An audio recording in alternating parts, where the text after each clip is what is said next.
We're back. That We're back here on Jason Hill Millennial channel doing part 2 of our album exchange because we had 6 albums to cover.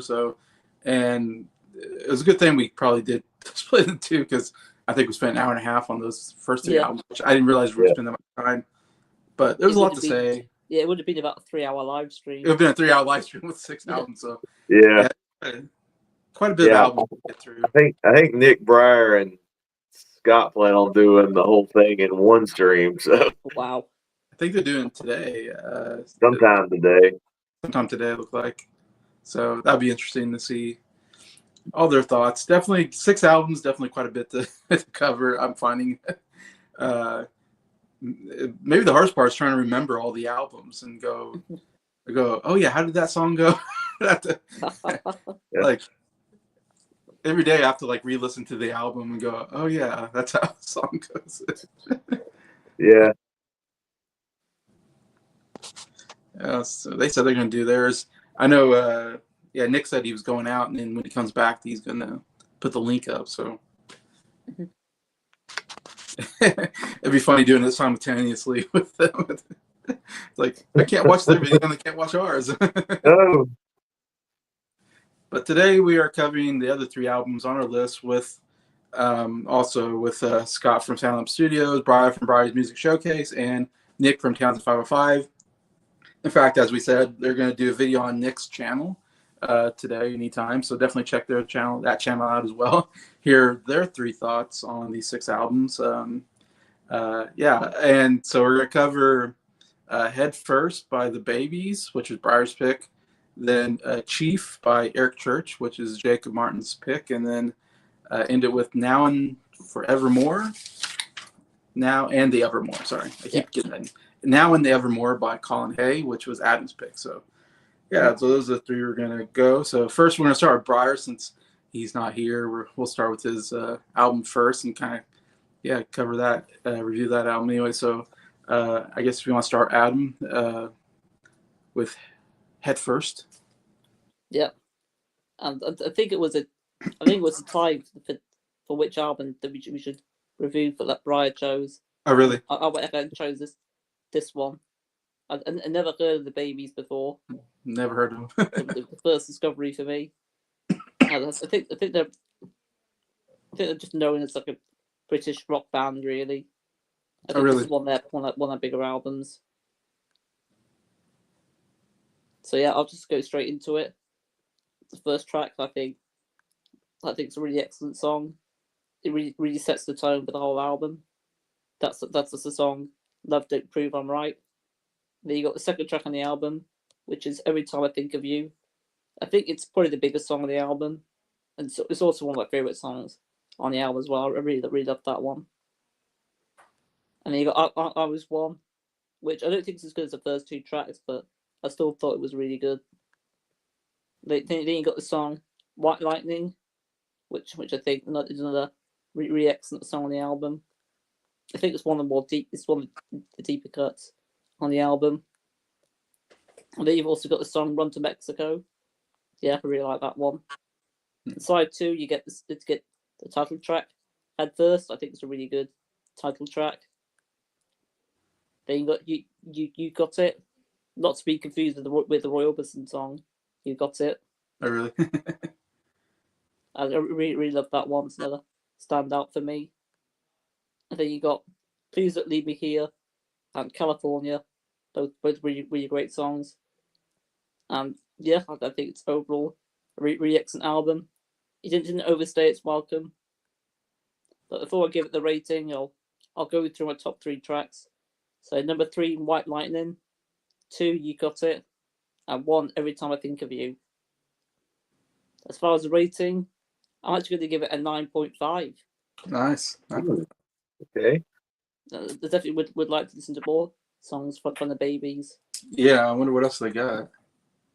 I'm not the biggest fan of their name though. Me Yeah. It doesn't really go well with their music. Yeah. Every time I hear the word "baby," I always think of David Bowie and Labyrinth. It's like, Sarah, go back to your room, play with your toys and your costumes. Forget about the baby. Don't call them the babies. Hey, bad. All right. So yeah, I'd never heard of the babies either. When Briar made the suggestion, the only reason I chose the babies, when Briar made the poll selection was I looked them up and at 70s, 80s rock band that sounded up my alley.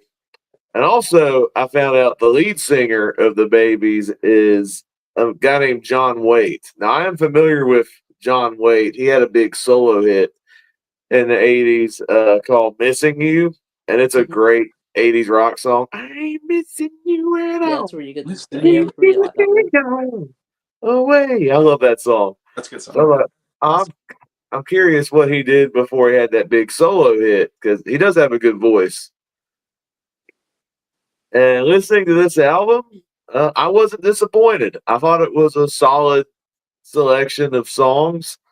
John Waite does a good job vocally on some of these tracks. I like the opening track, Love Don't Prove I'm Right. There's a good groove to that song that's really catchy. The one that apparently was the hit song on this album, I don't know how well it did. It must have been a minor hit because I don't think the Babies really broke big or anything. But Every Time I Think of You is an excellent power ballad. I love the production on it. John Waite's vocals. He really belts it on some of the notes on the song. Yeah. I thought it was a great love song. And I find it funny, I got to stress this, that the song is called Every Time I Think of You. That the first line in John Waite's big hit, Missing You, is Every Time I Think of You. I just thought that was hilarious. That's cool. He likes that line. You like that line? Every time I think of you. Other standouts, probably the craziest storytelling in a Baby song is Run to Mexico. It's kind of a Bonnie and Clyde type story.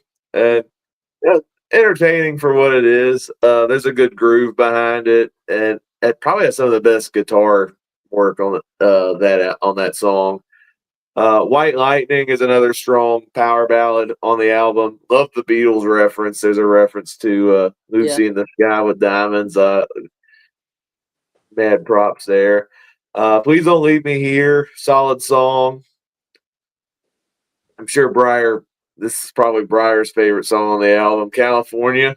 I don't think it's as iconic as Hotel California or Going to California by Led Zeppelin, but it's still one of the strongest songs on the album.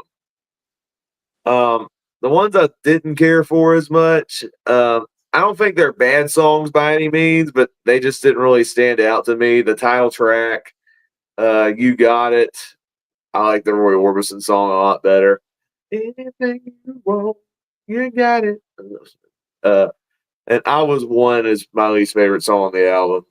I'm not a real big fan of the chorus of that one. And it felt more on the generic side to me. But overall, good selection of songs. I like John Waite's vocals. There's a pretty good mix of rocking songs and ballads. And I thought this was a good hidden gem band. I don't know how many albums they did. They were very short-lived, but yeah, I thought this one was pretty good for what it is. My top 5. Number 5 is Run to Mexico. Number 4, Love Don't Prove I'm Right. Number 3, White Lightning. Number 2, California. Hopefully I'm on good graces with Briar now after that one. If you know, you know. And number 1, Every Time I Think of You. Excellent power ballad from the band. And I'll be giving the album an 8 out of 10. All right. Yeah, my first thoughts was I think this might be like the worst name I've ever heard for a band. And and you guys seem to kind of agree with me on that. Maybe. I thought, am I alone on saying that the Babies is not a great name? And Brian says here, yep, the Babies have one of the worst names for rock band ever. Maybe that's what maybe they were trying to go with that. because they knew it was a bad name, maybe. That may be why they didn't last long. People didn't take the name seriously. Yeah.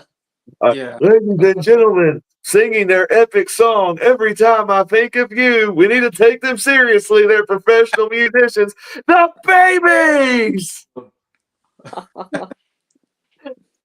I had a baby for dinner. Yeah, that's it. So Briar's only picked this group, and he agrees with me. So I'm like, all right, I'm not out of line by saying this was a terrible band name, and the fact that their album's called Head First, it's weird because like a baby comes out head first. I don't know, or it doesn't come out. Yeah, it comes out head first. So I'm like, is that what it's called, Head First? I don't know. There's a song like Head First, but Yeah. I don't think about it. Just kind of weird about the. Yeah. Obviously, never heard of this band. This band obviously never did make much of an impact because I never heard of the Babies, and maybe that's because of the name. I don't know. It came out in 1978, and I call this an 80s rock band. I know it's 1978, but to me, it sounds very 80s for some reason. To me, I don't know why. The overall sound, everything, and yeah, I knew nothing about I didn't know exactly what the dynamic is because it's mostly a guy singing, and you said his name was John Wade, I think. John Wade, yeah. Wasn't familiar with, but yeah, he's mostly the singer. Then there's a female singer that comes in that's also really good. So I didn't know if this was a duo or if it's just a band with him leading, singing, or I don't know what they look like, to be honest. I didn't look them up enough to see a lot about it. Bart also says they would get a new keyboard player after Head First. It would be Jonathan Cain before he joined Journey. So they had the Journey. Okay. So coming to this album, definitely at first I wasn't like too into the album just because, and it's hard when you're in band that you never heard before and songs you never heard before and just like trying to get into the music and going, what exactly am I into here and what kind of music is this? And so the first time I was like, it was kind of generic 80s rock, I guess, to me a little bit. But then the more I listened to it, the more I kind of was enjoying the songs a little bit more. And the top songs, I think, are actually quite good and enjoyable. As everybody said, I like the first song, Love Don't Prove I'm Right. This should be a hit song. Like, I'm like, if there's one song on here that I could go, man, I could hear this on the radio. Like, and I don't think I've ever heard on the radio, but I feel like if you put this on the radio, I'd be like, yeah, this is like a radio hit. Because it's super catchy. That guitar riff really carries the song. Bam, bam, bam. It goes throughout the whole song. Great guitar riff that really sets it. And then, the lead singer just totally, belted out, "Love don't prove I'm right," and he's like really going all out. And so I was like, "Oh wow, this guy's really, really singing this song." So yeah, this is there's not a better opener than that song. I was like, if I'm looking at this album, I'm like, yeah, that's got to be the opener because that really gets you. If you're listening to the first time, that's like, what's the word? Setting the tone for the album and for this band. And so great beginning there. Yeah, Every Time I Think of You, definitely a song that grew on me more and more. I heard it. Again, I really like the female vocalist that comes in. And the best part is like when she goes "Every time I think of you, every time," and the guy singing like the backing. Oh man, they're just, again, like Jacob said, belting it out, just singing all out, and you're like, holy cow, they're really singing this song. So I do love the male and female vocals on this song. I think are really good and really help that song. So yeah, it definitely grew to me going, yeah, this is one of the best songs on the album. For me, then it kind of goes downhill a little bit with, not terrible downhill, but just a little bit with I Was the One, White Lightning, Run Mexico. They're just like meh 80s rocks numbers. Like they didn't really hook me in. So I was kind of like, I'm done. Not really making me care much, or make me, not songs I really want to go back to. I don't know. So I wasn't into that so much. But then you get the second side. I think the second side is even better. I really like Head First. Head First I thought was so good. It had the catchiest chorus, I think, probably of the whole album.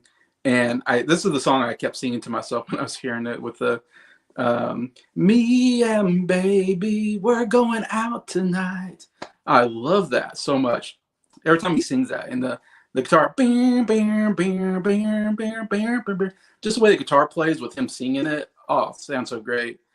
Uh, yeah, absolutely love this chorus. Definitely probably the catchiest song of the whole album to me. Jacob, doesn't sound like you're a big fan of this song, but I loved it head first. You Got It, I thought was another really great song. I think it had the best melody out of all the songs. I thought a great melody. It wasn't as rocking, it was a little more softer, and I quite enjoyed that. And I loved the string instruments coming in. I thought it sounded great on this. So it's more of maybe sort of ballad type on here. And the chorus was great. It was a super great chorus, very catchy. Another one to sing along to. Please Don't Leave Me Here, I thought was pretty decent as well. I thought there's some good vocals there. And then California, I thought was a really good closer. It was another song that was excellent. The whole second side I thought was really good. I think that's what really helped the album for me, because I thought the first side was like kind of good. It was good, and then it kind of went, didn't care for it. And then the second side picked up really well for me, especially on multiple listens. I kind of got into the album more and more. And yeah, California, the melody was great, super catchy. And of course, the one guy that's from California picks an album with the song California in it. Like, go figure, Yeah. I'm curious what, where Breyer puts this song on his list. Probably, I'm guessing number one right now. And Joni Mitchell has a song called California too on her Blue album. So I'm like, we already have a good California song from Joni Mitchell now. We got two songs called California. Like, add it to the California playlist. Oh, you could easily make a California playlist. There's so many songs in California. Okay, California Girls by the Beach Boys. California Dreamin'. Yeah, Mamas and Papas. Californication by Red Hot Chili Peppers. Yeah, it's. I think Katy Perry also has a California Girls. Yep, she has a California Girls as well. California is probably the state that has the most songs about it. I'm sure if you looked up Yeah. California, then probably New York, maybe Texas is up there. I don't know. They sing about Texas a lot in country music. Country music probably has Texas in there. either Texas, Tennessee, or Georgia. I think there's a lot. You're right, Georgia's probably in there as well. But anyways, I think this had a real good opener and closer to it. I think like I said, I think vocally very good. I think guitar playing's pretty good overall in the album. So this definitely was one I wasn't crazy about at the beginning, but as it grew, I kind of grew to say this was a very solid album. And yeah, definitely a big hidden gem. Out of all of this, I would almost say out of the 6 albums, this is the most obscure one that I doubt very many people have ever heard of this album or knew that existed, I would think. I don't know if any of us knew it besides Breyer. I bet it's new to all of us. Definitely new to me. Yeah. When I go into my top 3, I will have to say Every Time I Think of You and California barely missed out on my top 3, but I thought both songs were really good. But number 3, I put Love Don't Prove I'm Right. Number 2, I put Head First. And number 1, I put You Got It. I thought was my favorite song on here. Oh, wow. So both of you guys really liked You Got It. I guess on my end, it's the I forgot the name of that Rolling Stones song that we keep referencing on Scott's end. That one song from Some Girls, Before They Make Me Run. It's the Before They Make Me Run of Head First. Yeah, we both had it in our top 3. I guess. Yeah. It just kind of came in one ear and out the other. Yeah. I can't even tell you a single thing about that song right now. Yeah, I thought it was good. Anyways, overall, I kind of went with an 8 out of 10. Like, I'm with Jacob. I kind of, at first I was like, I'm not sure about it. And then again, more time I listened to it, more I was like, yeah, there's like 5 really good songs on this album. That's pretty good. I have 9 songs. 5 of them are quite good. It's enough for me to go, yeah, it's a recommendable album. I can recommend it to other people. 8 out of 10. Let's see. I got some. There we go. Scott, every time I think of Your Kinds, it reminds me of Meatloaf. Now you mentioned that, I can see it.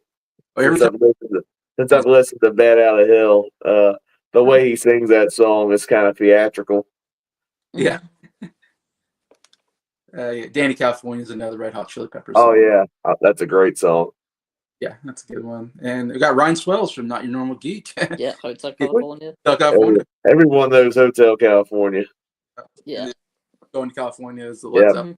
Yeah, Led Zeppelin. Led Zeppelin 4. It's another great Yeah. California song. Unless you're Scott, that album's called The Man with the Two Sticks. Yeah, the man with sticks. Man was No, The Man with the Four Sticks. I can't believe we got the sticks part messed up. the Man with Sticks. All right. So overall, positive reviews on this Babies The Babies. first album we've ever heard. Babies. And again, that might be like their big album. I don't know. Probably on his side. So next we're gonna go to Jacob's choice. Surprise, surprise! It's a country album by Eric Church named Chief. Eric Church. So this album was released in 2011. This was Eric Church's third studio album. This was the album where he broke big in the country music. His first two albums did okay, had some decently successful hits, but he wasn't like a big mainstream artist, I would say, until the release of this album. This is where he had more number one hits on the country charts. This is his biggest selling album. It won the album of the year at the CMA Awards. Okay. This one was a really big album for him. And I just recently did a deep dive on my channel where I went through all of Eric Church's albums, trying to figure out some ideas on what to suggest on future album exchanges. And, listening to this album, I'm like, if I want to get people into Eric Church, I feel like Chief will be a good starting point because it was his first really big album. And this is the one where he it's a good introduction point to really get who Eric Church is as an artist. He's a really, really cool mix between country and rock. There's a lot of rocking production in all of his songs, while he still has the country twang in his voice. And it's a really, really awesome mix. Listening to his music, because when I first heard Eric Church, I thought his early stuff was okay. Of course, I listened to the albums now in a 2025 lens, and I'm like, even his first albums are awesome. I didn't know what I was expecting when I first listened to him at the time. But yeah, this was the album, and listening to these hit songs when they came out, I was like, man, Eric Church might be one of the coolest things in country music. There were 5 singles from this album, and I'll start with the singles first. The first one was Homeboy. That I thought was one of the coolest sounding songs I'd ever heard, between the mix of country and rock, and there's a little bit of a poppier style percussion in it, which I thought was pretty cool. Very clever lyrics, talking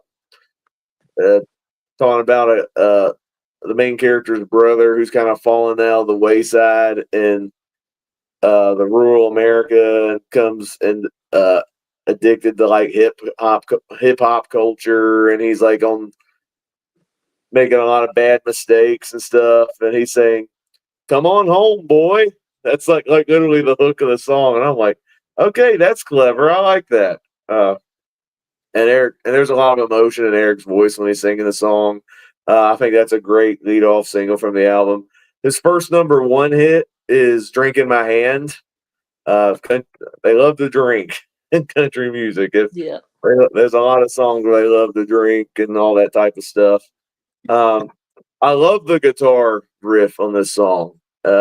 And I was listening to this song. I remember when I first heard it, I was very much impressed by the kind of the more rock style production on it. I'm like, man, if this song had came out back in the 80s, this would have been a ZZ Top song. And I was like really getting into that when I was a teenager, first listening to this song on the radio. And I'm like, yeah, and it's a very singable song, even though, I don't think any of us like drink alcohol or anything like that. That's not the culture I like to get into, but it's still like, oh, what I want to do is put a drink in my hand. Very catchy song.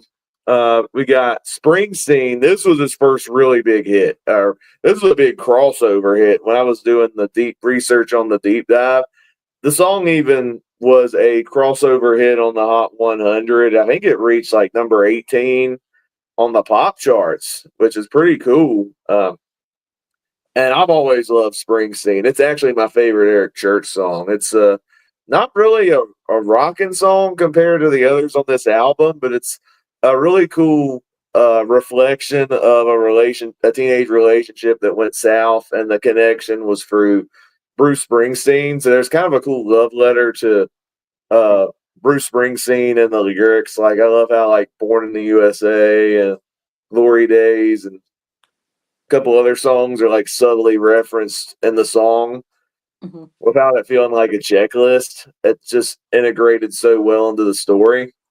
And I think it's a fantastic song. And even to this day, I'll sing along to where he goes, oh, whoa, whoa, whoa, oh, whoa. That part's awesome.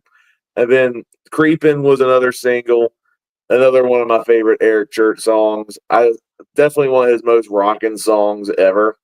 And again, just the way he sings the song that gets you like wanting to sing along to it, where it's like, I'm great band, great band, great band. Oh man, I still love the song to this day. And then we got Like Jesus Does is the other single from the album. Okay.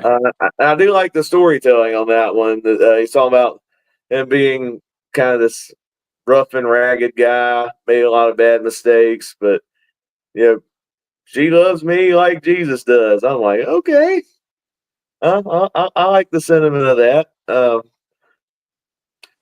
It's I do like another really good song on the album. Those were the 5 singles, all great songs. 4 of the 5 singles are in my top 5.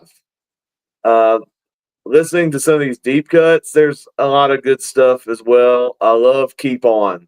That was my favorite discovery when I listened to the album for the first time, and I still stand by that. I love the guitar playing. Again, it's another great earworm. It was like, keep on, keep on, keep on, keep on. That one's really good. I love the album closer, Over When It's Over. I think that's another really catchy song. There's like 3 other drinking songs or songs tied to alcoholism in the album, which is kind of interesting. We've got Jack Daniels, Hungover and Hard Up, and I'm Getting Stoned. And Oh. I kind of lump all those 3 together. Jack Daniels, I'm not gonna lie, it's kind of a funny song. It's kind of like a warning, I guess, about the dangers of drinking too much, because he keeps saying about how Jack Daniels kicked his butt last night. I'm like, so it's like, well, maybe don't do it. Then the other songs are fine. The only song I didn't care for was Country Music Jesus. I just think the concept behind that was very cringe. I love the guitar work on that song, but lyrically, I'm like, what? Like that's like an odd title, like Country Music Jesus. Like, okay. But yeah, I think it's a great album. This is I love the production, Eric Church's vocals, and I think this is one of his best albums. So I'm curious what you guys will say on this one. My top 5. Actually, I'll give 2 honorable mentions. Over When It's Over and Drink in My Hand are 2 honorable mentions. My top 5: number 5, Homeboy; number 4, Keep On, the only deep cut in my top 5; number 3, Like Jesus Does; number 2, Creepin'; and number 1, Springsteen. And I'm gonna give this album a 9 out of 10. There's actually 2 Eric Church albums I think are better than Chief. Mr. Misunderstood, which was released in 2015, I think is a fantastic album. That one's my favorite Eric Church album. And then he released one in 2018 called Desperate Man, which I think is an awesome Eric Church album. I would recommend those as well. Well, I was expecting a 10 out of 10. Yeah. But I guess you did say you didn't like one of the songs. I didn't. The one, Country Music Jesus. That's the one. Okay. I see. Before we get to Adam, the babies. The babies. It is. Adam, what do you think about this country music album? Yeah, I thought it was really good. I really enjoyed it. You start off with Creeping, a really great rocker on the album. It's got a very catchy chorus, and yeah, I really love that one. The second track, Drink in My Hand, I really love that one as well.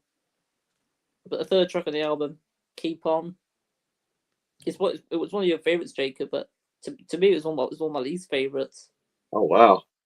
But it goes to show how good the album is. It's one of my least favorites, but I still really liked it.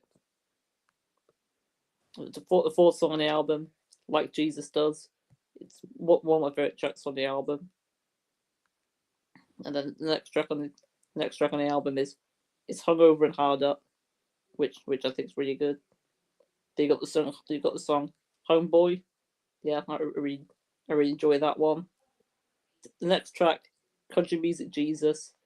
Yeah, I wasn't too crazy on it lyrically, but I thought the song rocked. I really liked the instrumentation. They got the song Jack Daniels, which I thought was a fun song. Yeah, I quite liked it. But it's probably my least favorite song on the album. I found it hard to relate to because I didn't drink Jack Daniels. I never drink. But then the next track on the album is Springsteen. I feel like I've heard this song before. I'm not sure why, I just had a familiar sort of vibe to it, but I really love that one. It's very introspective sort of song. I loved it, especially being a Bruce Springsteen fan as well. Loved to hear the Bruce Springsteen references. And actually, I heard that he really liked the song. I think you wrote Eric Church a letter about how much you liked the song. Yeah. Okay. Yeah. Bruce Springsteen did admit he was a fan of the song. That's why Eric Church has got a nickname Chief. Because Bruce Springsteen's got a nickname The Boss. The Boss and the Chief. Yeah. Concert together. That would be a rocking show. Yeah. Then you got the song I'm Getting Stoned. But yes, I like that one. It's not one of my favourites, but still thought it was really good. And the album ends with Over When It's Over, which I think is a beautiful way of concluding the album. So my top three, my number 3 is Over When It's Over. Number 2 is Just Like Jesus. And my number 1 is also Springsteen. Yeah. As far as the rating, I'm going to give it a 9 out of 10. So same rating as you, Jacob. Another 9. For number 2, you meant to say like Jesus does. Yeah. Yeah, you said just like Jesus. Yeah, you didn't say it. Just like Jesus does, just like Jesus. I'm like, Well, that'd be a. I was close enough. I guess you could re-sing it. She loves me just like Jesus. yeah, it fits. It still That fits. still fits. That's the funniest part. Yeah, for me, I've heard of the name Eric Church. I know he's a big deal in country music, but I don't listen to country music, so I don't know his music really. But yeah, as you said, I as I'm listening to this album, I was like, this gotta be like his big hit album, without knowing any of his other music. It sounds like that you're saying that this is the big one for him. So yeah, 5 hit singles. Yeah, 5 of them. It's funny, when I first listened to this album, and it's my fault, I listen to albums when I'm at work, and sometimes albums I don't pay attention to because I'm working, and sometimes I don't know, I don't probably give them a good listen. So when I first heard this album at when I first heard this album at work, at first I was like, oh man, this is like this bad country album. I don't know, for the very first song, Creepin', I'm like, oh my god, this is not, because to me I was like, man, Shania Twain, I really like that album because it was pop. It was very pop. And I heard that first song, I was like, oh my gosh, this isn't going to be like Shania Twain, is it? It's going to be country. It's not going to be pop country, you know. It's more rock country. Yeah, with some rock in it. And just his vocals at first, I was like not into his vocals just because, as you mentioned, it's twangy country and I'm not into that type of vocals, you know, as much. And so at first I heard this album, I thought, oh my gosh, this might be like a 5 out of 10 album, you know? I was like, and I was afraid I was gonna come on here and be like, oh my god, this was terrible. But then I listened to it and paid attention and wrote notes and everything. And on my second listen, I was like, there's actually some really good songs here. Like I Right. album any justice the first time. So luckily I heard it a couple more times, and the more times I hear it, the more I'm enjoying this album. And I can understand why you'd pick it or why it would be a big album for Eric Church, not knowing him. Yeah, so yeah, listening to it over and over, I come away going, um, again, I don't know, Eric Church. Sometimes his voice, again, it's country. I'm not into country. Sometimes the style of the voice doesn't hit me right. Um, Creepin', I think is okay. At first, I didn't like it, but the more I heard it, it's very upbeat. I like how it starts off very soft, and then it picks up. And when you get to that chorus, like all the banjo and the drums kick in, and I kind of enjoy that on a no listen. And good use of banjo. I think banjo works with country music, but overall, it's an all right. I can see why it'd be a big hit song, though. I'm like, yeah, I can see this being a big hit for country music. Drink in My Hand, Keep On. I really didn't care for those songs, and it sounds like Adam agrees me on Keep On. And But I still really Oh liked wow. I don't know. And again, when I got the Drink in My Hand, I'm like, oh man, not another drinking song. Like it. I'm There's quite a few drinking songs on here. like There's like 4 of these on this album. yeah, drinking alcohol and Jesus are like the pillars of country music, evidently, from what I'm getting. Yeah. From what little I've listened to country music. I'm like, Tim McGraw had a hit song at one point, literally called "Drugs of Jesus." That's literally the name of the song. well, I've heard there. Just to say, a couple songs I've heard before in my life. Getting Drunk on a Plane, I know is a country song. It is. Yep. I'm getting drunk on a plane. It's like what? Yeah. Yeah. That's a And song. there's a song called Day Drinking or something like that by a Day female. drinking. Yeah. It's a little big town. It's just drinking is. I remember heard a country song that rhymed drinking with fishing, and I was like, that's the most country rhyme I've ever heard in my life. We're going drinking and we're fishing. I'm like, oh my gosh, so country. But anyways, Yeah. but yeah. Then the fourth song. This is where the album gets good and really picks up for me. That song is so good, like Jesus Does. It's a kind of acoustic ballad, I would call it. I really like Eric Church's vocals on this song. I think because it's more of a ballad type, I would say, or more acoustic type. I thought it was great, and I swear I've heard the song before, and I don't know where, but I'm like, have I heard this song before? It sounds kind of familiar somehow. Like, again, I was like, this has got to be one of his big hits. Like, it just screams big hit to me. So maybe I heard it somewhere. I don't know, on the radio. I don't know if it ever went on the pop radio or what. I don't know. I feel like I heard it, but anyways, yeah, I love that chorus. That chorus is so good. Again, great vocal work. And like you said, I like the lyrics. I like the sentiment. She likes me like Jesus. Of course, nobody loves you more than Jesus. Obviously, he's got this great love that no one can pass. But so that's a pretty good compliment if you're saying someone loves you like Jesus does, or that's what you would like to. You'd love to love someone like Jesus does. That'd be what I guess you'd want to, aspire to, whatever. But yeah, when he sings that, she loves me like Jesus does. Ah, so good. Yeah, excellent song. Love that song. And then the next song I think was really good. I really like Hungover and Hard Up. I thought it was a great song.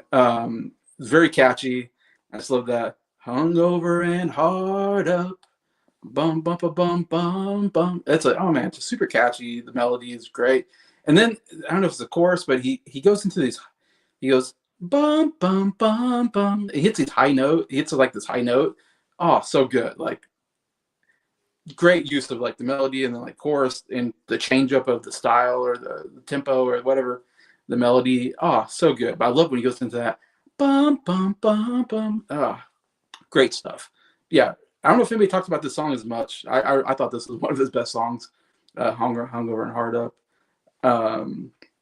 Homeboy I thought was good. It was super catchy, good chorus as well.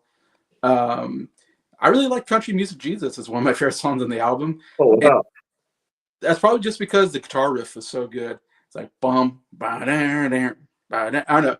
It's to me the most rocking song on the album, I guess for me. And I just love that guitar riff at the beginning. I was like, "Oh, this is pretty cool." Yeah, super upbeat rock song. Chorus was great. When they get in that chorus and all the instruments come in and it's rocking. I mean, it's a rocking chorus. And again, great use of the banjo. Really like the banjo here. And the drumming I thought was really good. I thought it was probably maybe the best drumming on the album. In fact, I feel like it kind of crescendos into that chorus, and then when the chorus kicks in, that drums comes in. It's like I was like, oh my god, those are good drums. Anyways, I didn't pay attention to the lyrics. It is a weird title, Country Music Jesus, and it's weird that he has two songs with the name Jesus in them. I guess, or maybe that's common in country music. I don't know. Yeah. I think the song's trying to like paint somebody in country music. It's like we need a Jesus figure in country music to steer it in the right direction or something like that. I'm like, I think that was the point of it. I'm like, well, you can't put somebody higher than Jesus. That was my lyrical problem with the song. I get that. Yeah. Yeah. I don't know. It was a rocking song. Yeah, Jack Daniels was okay. Like, lyrically, it was a fun song. Like I said, yeah, Jack Daniels, like, yeah, kicked my butt or something. That was kind of funny. Springsteen. Oh my gosh, this is like the catchiest song of all time. And I was with Adam. I was like, I must have heard this somewhere because I didn't just look at when I saw Springsteen. Of course, I thought Bruce Springsteen. He has a song about Bruce Springsteen. I didn't know it. And then when the song came out, I was like, oh, I know this song. Where have I heard this song before? And I wonder, you said it was on the pop, maybe it was on the pop channels or something. Maybe yeah, the crossover. Yeah, so it's a crossover song, which I totally get. Like, this is to me, I thought Springsteen and Like Jesus Does was definitely songs that could cross over to the pop records or whatever, pop out radio or whatever. I thought those really worked well, like as crossover songs. So yeah, I was like, oh, I've heard this song. I must have heard it. I don't know if I heard it on the radio. I guess I don't know. In 2011, I was like, was I still listening to the radio? Maybe I can't remember. But yeah, totally knew the song, and oh my gosh, that chorus is so good. Like da da da da the 17, da da da da da the sky. Oh my gosh, it's impossible not to sing to. It's so good. And then I also love when he sings Springsteen, and there's like this bell sound. It's like Springsteen, bum bum, Springsteen, bum bump. Man, love that. Love the sound of those bells. It was such a cool element or addition to the song that just made it even better. But yeah, Springsteen. It's like, how can you not have this in your top? If not your number one, that's like, this has got to be like a top 3 song on the album. It's got to be the biggest hit he's ever had. I mean, I might be wrong, but I just know I can't imagine better than that. Yeah, keeping track of his career, this is his biggest hit. Okay. Yeah. I was like, it has to be. It's just too good. Yeah, I'm Getting Stoned, I didn't care for. And then Over It's Over, I thought was good. I thought it was a good closer. There's a female vocalist in there too. I like there's almost kind of a duet aspect to the song. I don't know who else is singing, but yeah. Just a backing vocalist. Okay, it's just a backing vocalist. Okay. Yeah. Yeah, she was on several of his albums. Yeah, I don't know if I kind of count it as a duet, but maybe it's not. Maybe it's just him, and then she came in. But it's almost like a duet. Yeah. Yeah. So overall, this is a good country album. I was kind of surprised that I kind of grew on me over time, and I was kind of like, there's some good stuff here. I'm kind of enjoying his voice on some of the stuff. Yeah, I'd give my top 3. Number 3, I have Hungover and Hard Up, and 2, 1, it's the same as Adam. And I can't remember I think you had something different, but number 2, I have Like Jesus Does, and number 1, Springsteen. It's got to be Springsteen. I know all 3 of us had Springsteen at number 1, right? Yeah. Yeah. I don't think Jacob had Like Jesus Does at number 2, but he had like maybe it was number 3 for me. Yeah. So we all agree on those 2, I think, or just in my opinion. I'd be curious what the other 3 members think if they're gonna have those. I'll be curious. I'm curious if the other people like Keep On as much as I do. Yeah, if they like Keep On or not. But anyways, I'm giving this an 8 out of 10.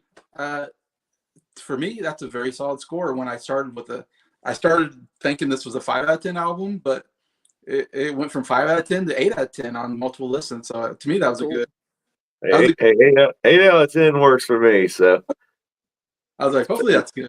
I was like, Especially on the Jason's level.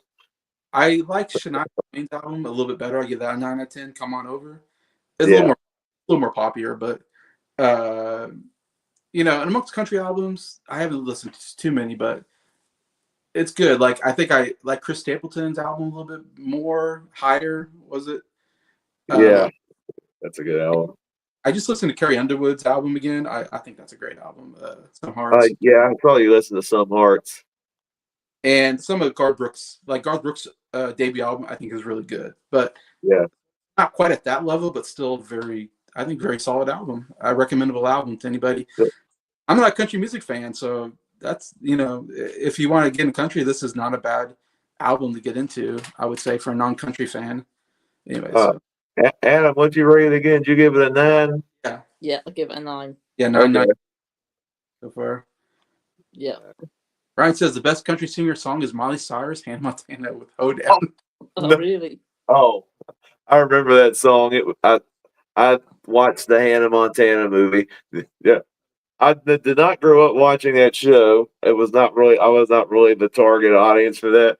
But I went and saw that in the theater only because I saw Taylor Swift was in it. It's just a cameo that she was in because I had a crush on Taylor Swift at the time. And I thought the Hoedown song Miley sang was awful. I don't know. I wasn't too crazy on it. But that movie had The Climb on it, and that's a great song. Yeah, that's a good song. I love that song. I've never heard of Hoedown. I've never seen it. But well, I actually saw that movie. You did? Because my sister. Because she was a big Hannah Montana fan. Of course, yeah. I get that. Yeah. Like the only 2 songs I think I put on my playlist from that movie are The Climb and then Taylor Swift's song, which is called Crazier. Okay. Miley Cyrus is obviously like a pop singer, but she did have a country album, I believe, right? I don't know if she did. I don't think she ever had a full-blown country album, but she occasionally dabbles in country. I think she dabbles in country because her dad was a country. Yeah, Billy Ray. That you can look up. There's like a backyard session she did, and she did a cover of Jolene, the Dolly Parton song, and she crushed it. And I'm not even a big Miley fan, and I was like, man, Miley should consider just doing a country album. I'd probably really like it.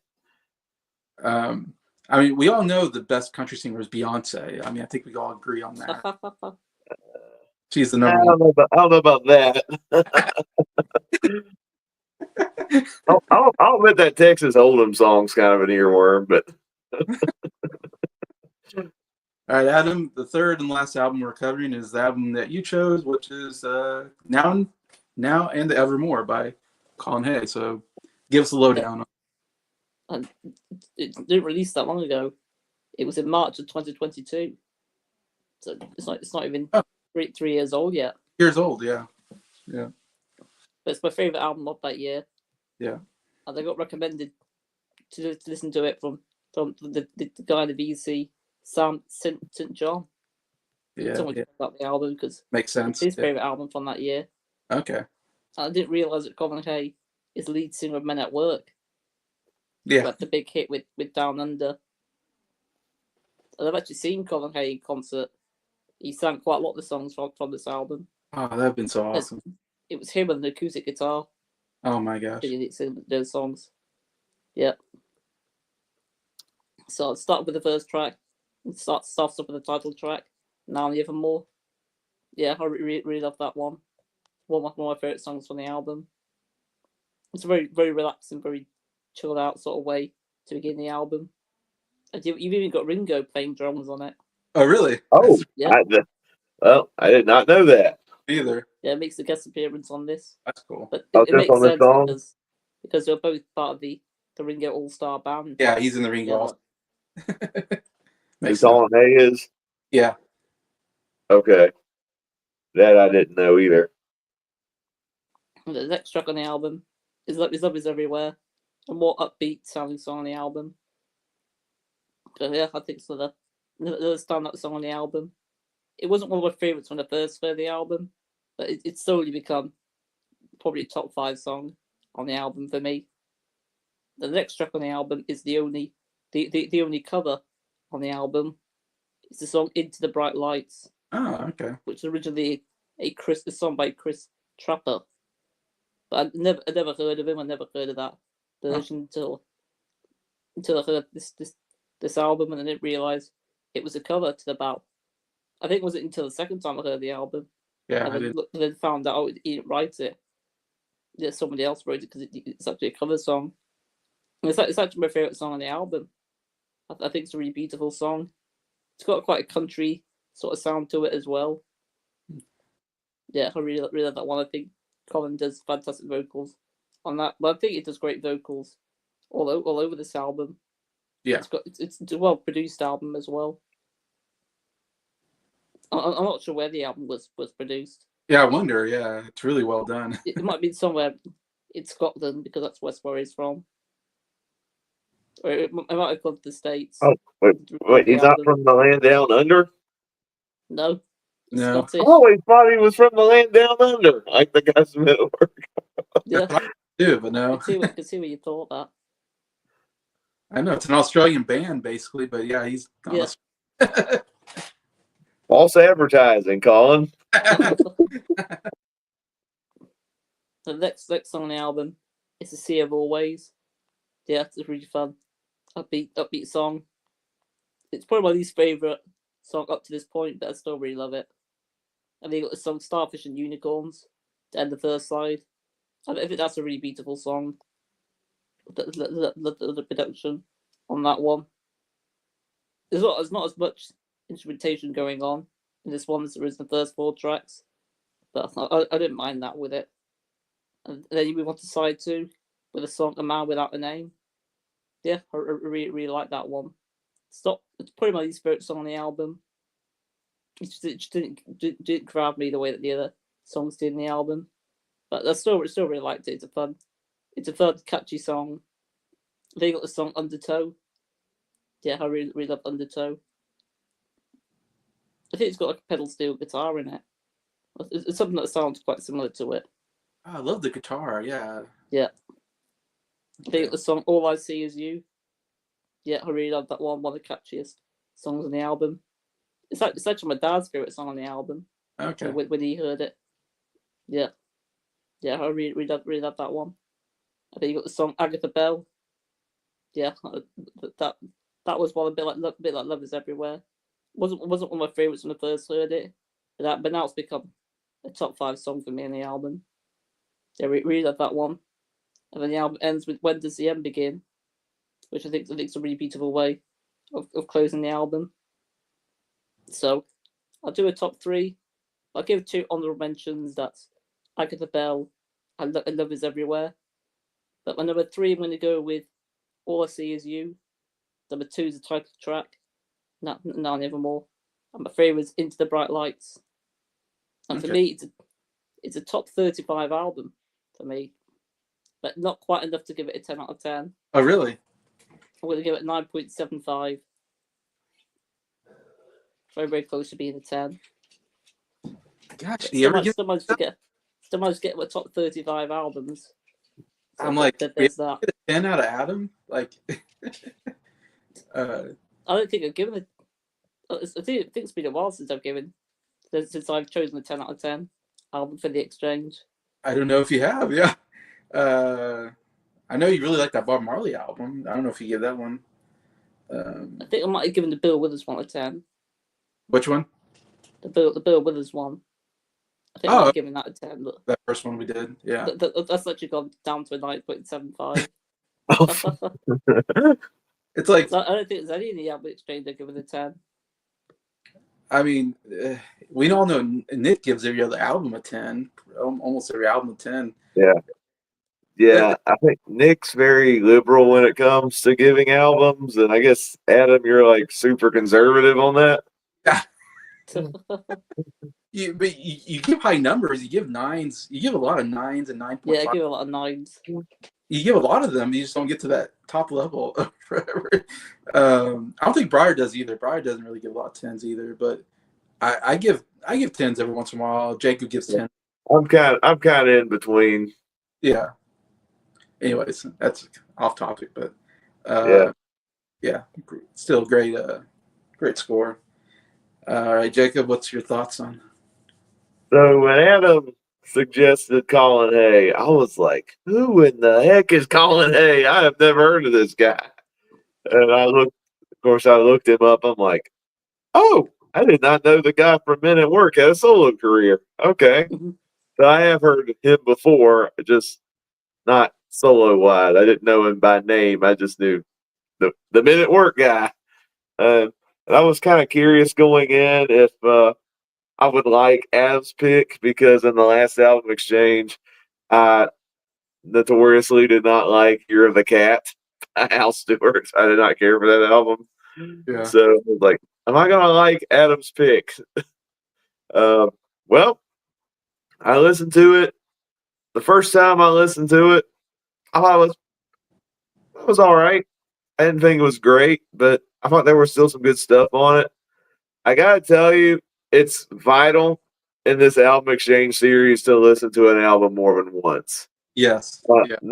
Not it doesn't always work because when we did Jagged Little Pill, my score dropped a little bit. I will say it dropped from a 9 to an 8 because the more I listened to her, the more her voice started to get on my nerves. But this album, my score actually went up when I listened to it a second time. And I'm like, man, this was the biggest surprise out of all the albums in the album exchange. Like, I just thought this was gonna be like an okay album, but now listening to it twice, I'm like, this is a really awesome album. I actually really like the variety on this album. Mhm. There's a little bit of folk music in there, a little bit of rock. There's more of a jazzier type song on this album, and to my surprise, there's at least 2 or 3 country style songs on this album, and I'm like, if you had told me that the guy that most famously sang "Land Down Under" did a country song, I would have thought you were out of your mind. Like, I just could not imagine that. And I'm like, sure enough, he has a couple country songs on here, and I'm like, they're great songs. Um, like the opening track is really good. I think I respect the song more now that you told me Ringo drummed on it. No Yeah. wonder the percussion was good on that song. I thought that was a good song. Not a top 5 or, by any means, but still a catchy song. Kind of an introspective reflection because I took the phrase "now in the Evermore" to be him getting older, reflecting upon he doesn't have as many years left. But so it's like he got like introspective lyrics plus a good production behind it. I do like that. Love is Everywhere. Great song. I think if Colin Hay was putting out hit singles that was big on the radio, this probably would be the big hit song if he was doing that. Because I saw this had a music video behind it, so maybe this was pushed as a single. I don't know, I've but not seen the really music catchy video. song. I like the sentiment behind it, and he sings very good on it. Considering I think he's in his 60s now. Another one I really liked, "A Man Without a Name." Great song. I love the horns on the song. I love the rhythm behind it. I thought it was one of the most memorable songs on this album. Some of the slower songs I really like Undertow, Into the Bright Lights, I thought was really good. Agatha Bell. Out of all the songs on this album, Agatha Bell is the biggest earworm. Like, even if there's times where I walk around and I have Agatha Bell, she does Yeah, it it's really catchy. very well. Agatha Bell. Like, Yeah. like that song is infectious. That if you have a song that infectious and I really like this song, it's easily high on my song ranking. It's one of my favorites on this album. The Sea of Always, really good. I thought it had some of the most cleverly written lyrics out of any song on the album. Love the contemporary country style production on that one. I would have loved to have seen that, heard this song on country radio. I probably would love it even more. But man, the album closer, When Does the End Begin? The countryest song on the album. There's a lot of steel guitar on this song, and I was eating it up. I thought it was an excellent way to close out the album. I guess kind of tying into the theme of the first song. He's like, when is my life reaching near the end? And I love the way he sings the song. The production on it is great. I thought it was excellent. Amazing deep cut. Two songs I didn't care for. I'm sorry, Adam. All I see is you is the Before They Make Me Run on the album. Oh, really? I don't remember it. I really didn't like Starfish and Unicorns. That one was that song kind of bored me, to be honest. But I mean, 8 out of 10 songs I think are really, really good. And considering, yeah, I didn't know who Colin Hay was. This do it the first time. I'm like, there's some good stuff on here, but he's nothing special to me. Listening to it again, I'm like, yeah, this is a great album. If he wrote all these songs, he's a really good songwriter. I think he did write all the songs. I think you told me one of them was a cover. So I guess he wrote 9 out of the 10 songs. So that's pretty cool. He's a pretty good songwriter, and yeah, the talents that he brings on this album are really good. So yeah, I appreciate you, Adam, for suggesting this one. This was the really, really big surprise. As far as honorable mentions go, I actually got 3 going into the top 5. Now in the Evermore, Into the Bright Lights, and Undertow just barely made my top 5. Number 5 is A Man Without a Name. Number 4, Love Is Everywhere. Number 3, The Sea of Always. Number 2, Agatha Bell. Number 1, I Gotta Go Country. When Does the End Begin? Is my favorite song on this album. And as far as the score goes, I'm gonna go 9 out of 10. I thought it was an excellent album. Nice. It sounds like you prefer the second half of the album more than the first half. I think it's kind of a mix because Sea of Always and Love Is Everywhere, aren't they on the first half? Is Man Without a Name on the first half or second half? Second half, I think. Yeah, so be that one, Agatha Bell, and When Does the End Begin? Yeah, I guess that's the majority. But yeah, great album. Ryan asks Jacob, this might be a question for you. Would Islands in the Stream class as country? Love that song from the. I mean, it has more of a poppy production behind it. I'm not gonna lie, and I think it did cross over on the pop chart. But yeah, it's still considered a country song because Kenny and Dolly. 2 country singers, yeah. Yeah, 2 country singers, yeah. But yeah, that's a good song. I love it. In the Stream or whatever. Yeah. Great duet. That song was written by the Bee Gees, fun fact. Yeah, that's right. Oh yeah, I forgot. Yeah, can you imagine the Bee Gees singing that? Yeah.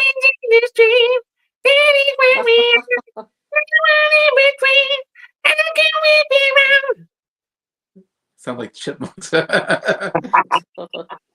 the chipmunks. All right. So yeah, getting to Now in the Evermore by Colin Hay. Actually, the first time I didn't know who Colin Hay was until 2018. I saw Ringo and the All Star Band in concert, and Colin Hay was in that group, along with Steve Lukather from Toto was the guitar player, and the bass player, I can't remember his name, but he was from 10cc, and the keyboard player played for Santana. So you get to hear, if you don't know about the band, Ringo Starr's All Star Band, is each member gets to sing 3 songs. They're 3 big hits basically from their band. So and that was really cool. Like besides you get the Beatles songs and the Ringo solo songs, that he does.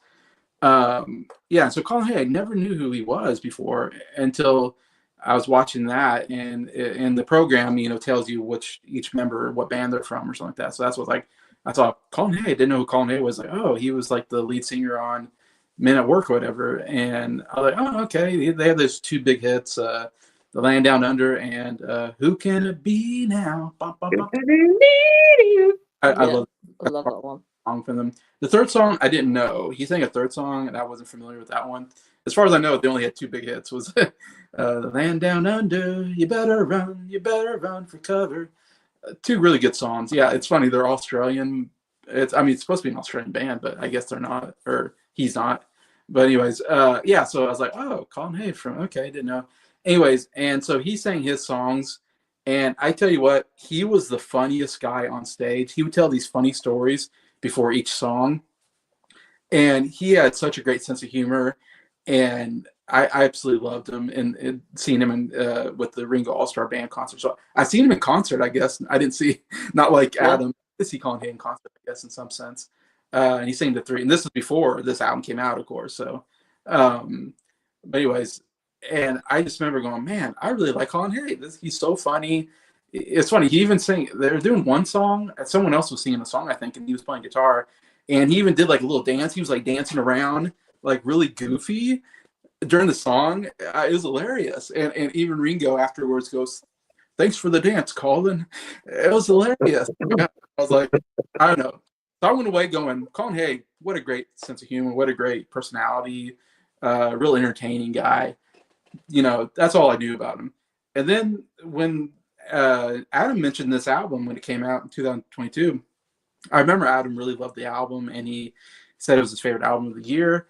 And I was like, yeah, I was the same way. I was like, with Jake, I was like, Colin Hay has a solo career? Like, I had no idea. Like, and I don't know I wonder how many albums he has out. And I actually looked it up. He's been putting solo albums since at least the 90s, because I think Men at Work disbanded late 80s, early 90s. And he's been doing solo work ever since. I think Men at Work didn't make that many albums either. So, yeah. So I don't know if this is considered his best album or what. I don't know anything about solo career anyways. And yeah, so of course Adam was high on this. So I definitely was like intrigued, because I was like, oh, I like Colin Hay.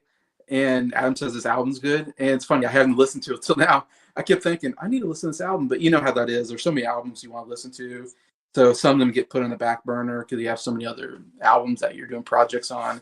So unfortunately, I didn't get to this album until Adam put it on the Album Exchange, which I was so happy, because I was like, oh, this is an album I've been wanting to listen to for a while. So I'm like, okay, this gives me an excuse to go, okay, I got to listen to this album now. And I had really no expectations. Didn't know what I was going to expect out of it. What is the Colin Hay solo album? Had no idea. Man, from the first listen, loved this album. This is an amazing album. Oh my gosh. It was way better than I ever expected it to be. This is like the perfect album for me. I love the style. Love the style of the album. It's a singer-songwriter album with acoustic guitar. That's my jam. I mean, I love Ed Sheeran. I love Damien Rice. I love the Swell Season. I love that style of music. And it almost kind of reminds me a little bit of like Paul McCartney, like, doing like, except this is definitely more acoustic based than what Paul McCartney does. But it reminds me of Paul McCartney in the 90s or 2000s with his later stuff, where it's like, you can tell he's getting a little bit older in the voice is aging, but still sounds great.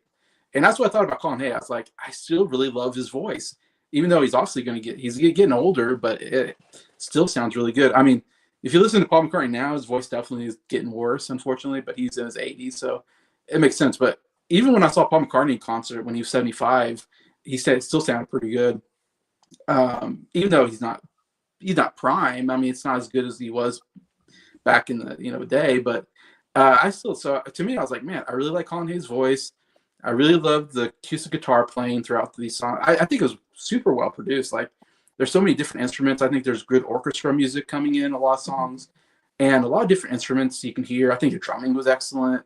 It's just, I wonder who produced it, because I thought it was a really well produced album. I think he was part producing it. You think so? I'll have to try and look up who actually produced it. Yeah, I don't know. Yeah, it was really well done. I think overall, I love the instrumentation of all the songs, and love his singing. Love the acoustic guitar playing mostly of these songs. Worked really well. This I thought was an absolutely fantastic album. Now in the Evermore. Oh my gosh, what an amazing opener to the album. I just love how it starts. I think it starts like a little drumming, and then it gets into the I woke up Sunday morning, Salvation Army at my door.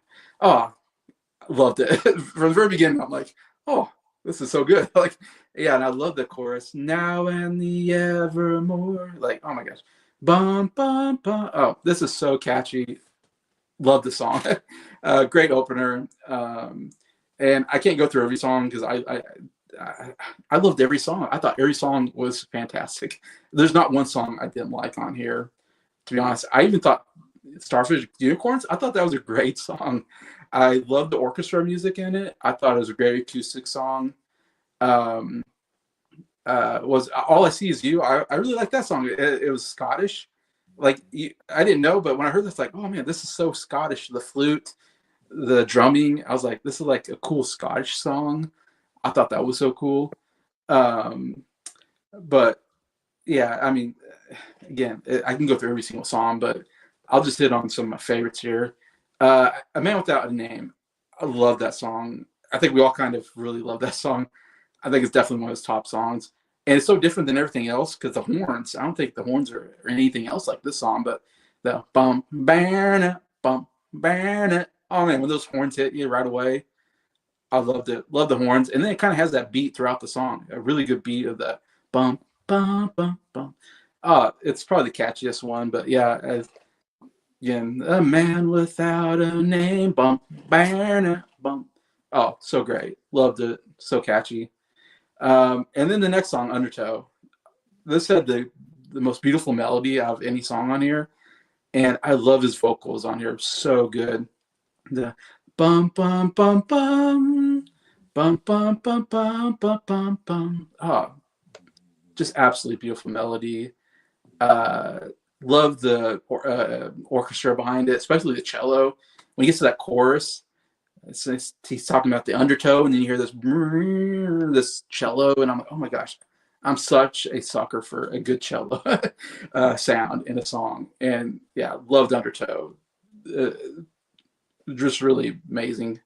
Agatha Bell, super catchy. I agree. It's mostly electric guitar. There's electric guitar in that one. I would say it's the least acoustic one, maybe out of the thing, but very upbeat, very catchy. I was with you, Jacob. Agatha Bell, bum, bum, bum, bum, bum. It's just yeah, very good. And then When Does the End Begin? Another amazing song to end the album. I agree with you. It's another really great song. I didn't think about it being country, I guess, but that's interesting. I didn't think about it. But there's some, I guess there's a guitar in there. I guess that must have been a steel guitar. Yeah. The steel guitar and it sounds. Yeah, I loved it. Yeah. If you hear a sound like that, that's called a steel guitar. Yeah. Yeah. Yeah. So it sounds like if it's a slower song, it sounds like the guitar is crying. Yeah. Sometimes the steel guitar, I'm not like super crazy about the sound, but once used well, it's a cool sound. It's even used in catchier songs, and it's done in a cool way. Yeah, yeah. Like Undertow had a really cool guitar sound too. It's like I was like listening, go, what is this? It's like sounds like, I don't know if that was a steel guitar, but it was a really cool tone to the guitar. I was like, wow, I really love it wasn't flashy or anything, of course. It was very, it's because it's a very kind of slower song. But anyways, yeah, this was an album on first listen. I loved it. It didn't need to grow on me. Every album I had to listen to, it was like, I didn't care for it. And then I heard it a couple more times. I was like, that's pretty good. This album, loved it from the very beginning. It was just, if you want my kind of music, this is my kind of music. I don't know how to say it, but it's like, this is where I love music. I love all kinds of music, but like, man, singer-songwriter music with acoustic guitar, like, you can go back to like John Denver or even, I don't know, Bob Dylan or what's his name? The guys I've talked about before. I love Ed Sheeran. You say Damien Rice too. Yeah, well, those are newer ones, but I'm thinking, me, I love John Denver. Yeah, I like John Denver. I like Jim Croce. I love Jim Croce. Jim Croce is pretty good. Yeah, I love singer-songwriters with acoustic guitars. I love that. And this is what this was. To me, like I said, I was expecting it to be, I thought maybe it'd be good, but it was great. Like I was like, wow, this is such a great album. So glad I got to hear it. Yeah, so top three. Number three, I'm going with Now and the Evermore, the title song. Oh man, amazing. Number two, A Man Without a Name, definitely the catchiest song in here. Number one for me was Undertow. Undertow, I thought was the most beautiful song in the album. And I think we all had different songs, didn't we? Jacob I had don't think When was the end begin was my favorite. What, Love Is Everywhere? What was yours? No, Adams was that'd Into be the a top Bright five. Light. Bright, that's Yeah. right. Bright Lights. And Into the Bright Lights was great too. I love that song. So it's like if it's hard, it's hard for me to say honorable mention. They're all like honorable mentions, except for those top three. Definitely were my top three, which I was like, wow, this is so good. I like every album I heard probably 3 times. I heard this song. I listened to this album probably 5 times. I thought it was so good. I was like, I kept listening to it. You heard it more times than I have. You've heard it more times than me. Yeah, this is. I'm gonna say this is the best album I've heard in our album exchange. That wasn't my album. Out Yeah. of all we've done, this has been the best discovery I've had. This is the best discovery I've had this year. Yeah. We're only in March, but so far this has been the best discovery I've Okay. had. This is easily a 10 out of 10 album. This is one of the best albums I've ever heard. This is going high on my list when I do my next top 100 favorite albums list. This is definitely going up there. Yeah, loved it. Yeah, Adam, what was your favorite Discovery album that wasn't yours? No, it's probably the Lemon Twigs one. Everything Harmony. Everything. Oh, I'm in on this batch. Oh, this Oh, batch. this, but I think about overall. Yeah. On this, but I think my favorite was Jason's. Okay. Yeah, Oh. Oh. And just for the record, my favorite that wasn't mine was Nick's, the Dean Martin. Oh, okay. Yeah. I think Adam's yours is a close second. Yeah, I'm hoping we all like that one because I don't know. I love Jagged Little Pill. I like this album even more than Jagged Little Pill. I think this was definitely one of the best. You know, I would say I can't imagine a better album than this in 2022. I don't know if I've heard any other albums in I've 2000. got a lot of pressure for the next one now. Yeah. Trying to deliver another time. Yeah, you really surprised me because I didn't like Year of the Cat. This album was really good. I'm Yes. trying to go another year of the cat for you guys. The only 10 out of 10 I've given besides this on another album was Sleepwalker from the Kinks, but that's my favorite Kinks album. And Nick put that in our exchange early on. That was a pretty early exchange. And Yeah. I knew that, and I knew that album. That's like the one album I knew beforehand. So I was like, I knew it was a 10 out of 10 even before Nick put it on the album exchange. So this was a cool one because this was one I was not familiar with at all. And it was I gave a 10 out of 10 on the last album exchange that wasn't mine. Briar, the Rainbow album. Yeah, with the Rainbow. Right, that album rocks so much. That's funny. Those are my least favorite albums so far. The Rainbow and Everybody Loves Somebody is like my least favorite albums we've had on this channel. But for you, it's like, this is the best stuff. I'm like, all right. Before we go, Mike. Hey, the mic. He said, this is I don't know if anybody understands this reference, but WrestleMania. The 2-night spectacular, who's fighting and who's the referee. Famously, WrestleMania 2 had they split it into 2 shows, basically, like one in. Oh wait a minute, no. Oh, he's talking about today. Yeah, never mind. Yeah, because WrestleMania today is split into 2 shows because there's just too many matches. So yeah, this is WrestleMania Part 2. Very good. All right. All right. So those are 3 albums that we covered. Again, thanks a lot to Briar from Briar's Music Showcase, Scott from Sound Lab Studios, and Nick from Townsend 505 for suggesting their albums, of course. And I think they're doing theirs right now, probably, because I keep seeing. Yeah, I think they're live right now. They're going live right now. They're doing theirs right now. So we think hopefully they figure out all the average scores. Right, exactly. Yeah, they have to. Yeah, because we got all our scores. Yeah. Good luck with all of that, Nick. Nick's the one that kind of covers that, but yeah. yeah, so again, we covered. Um, now I'm forgetting. Head First by the Babies, Chief by Eric Church, and Now and Evermore by Colin Hay were the three we covered today. So feel free to comment what you thought about those three albums if you ever heard of them. Do you know these are? Definitely check them out because we all gave really good scores actually on this. I think better on this second side, at least for me. I Yeah. really I enjoyed all three albums. So again, yeah, definitely check those three albums out. See what you think, and definitely give a comment. And thank you to Ryan and Mike and Scott and Briar, I guess, for commenting. And anybody watching this, appreciate it. Definitely subscribe to Adam from What the Gym and Jacob Martin if you haven't already, and also the other three members I mentioned. And yeah, so after they do theirs, we'll come up with another album exchange and do it. Look forward to the next one. Yeah. So, I'm still trying to figure that out as we speak. okay. I've got a couple of ideas. I have mine planned out, but anyways.